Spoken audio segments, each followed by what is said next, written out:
Ensure that the equipment is prepared and check that the laryngoscope is working and the cuff on the tube inflates and deflates properly.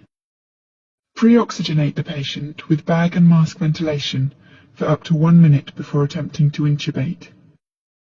Standing behind the patient with the head in the sniffing the morning air position, with the left hand, insert the curved blade of the laryngoscope into the mouth over the right side of the tongue, displacing it to the left and upwards. Advance the laryngoscope slightly until the tip of the epiglottis can be seen posterior to the back of the tongue. Advance the tip of the laryngoscope blade into the vallecula between the epiglottis and the tongue. With the handle of the laryngoscope pointing away from you at 45 degrees, lift upwards and away to lift up the tongue and epiglottis to display the vocal cords and the laryngeal opening. With the right hand, insert the endotracheal tube from the right-hand side of the mouth directly between the cords and into the trachea until the cuff passes through the cords. The markings on the tube at the incisors will show between 21 and 24 centimeters in the average-sized adult when the tube is in position.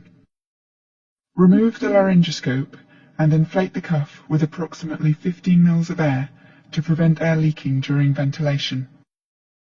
Attach the tube to the bag and valve apparatus and ventilate the patient with the oxygen flow on 12 to 15 liters per minute. Confirm the position of the tube by auscultating over the apices of the lungs, the axillae and the stomach. If it is not in the correct position, deflate the cuff and remove the tube.